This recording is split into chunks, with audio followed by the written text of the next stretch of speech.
Hi, I'm Marco, and today on El Mundo Eats, we're going to make beef milanesa, a traditional meal from Argentina, my home country, that I've been making since I was a kid. We will start by preheating the oven at 440, and while the oven is preheating, I'm going to finely chop some parsley.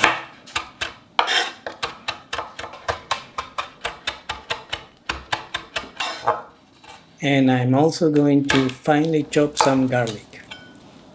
This is one of the very first recipes I ever cooked. I was like 8 or 9 years old when I made this with my mother for the first time. Then on a deep plate, I'm going to break some eggs and I'm going to whisk them. Milanesas are also great for sandwiches. You use a baguette type bread and put some lettuce, tomato, or anything you like, and it's amazing. On another plate, I'm going to pour some breadcrumbs. Now for the main ingredient, I'm using top round, and as you can see it's cut very thinly. I find it like this in my supermarket, but you can ask your butcher to cut it. They are more or less 3 millimeters or 1/8 of an inch. I'm going to put salt and pepper on them on both sides.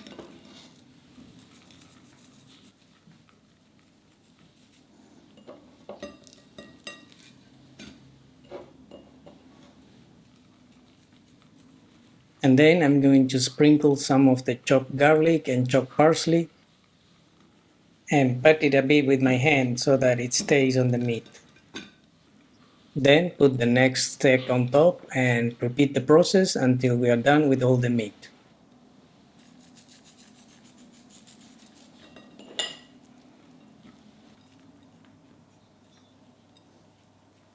So once we are finished with all the meat, it's time to assemble our station.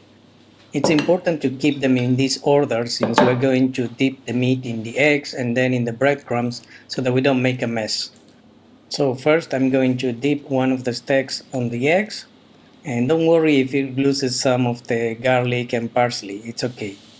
There's still going to be some stuck to it. And then I'm going to put it on the breadcrumbs and help yourself with another loose breadcrumbs to cover for any part that you see it's lacking.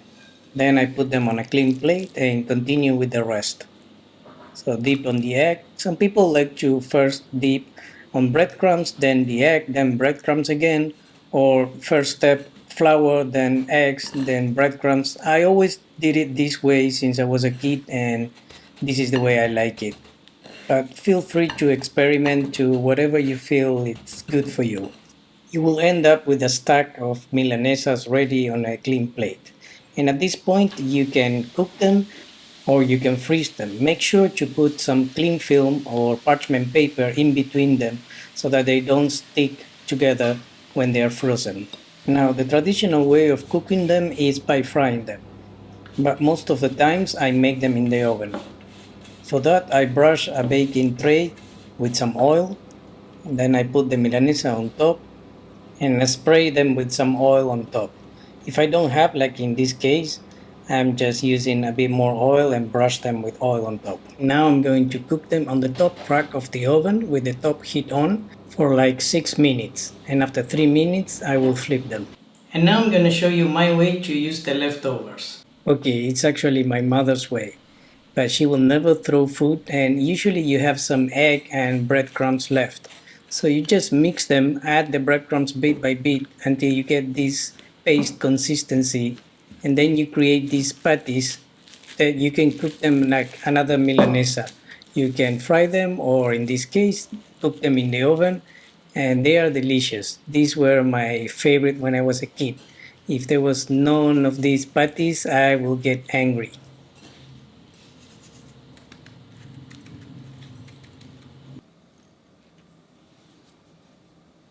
So my milanesa have been in the oven for like 3 minutes.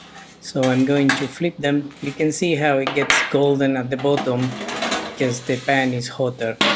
And after another 3 minutes of cooking, they are done.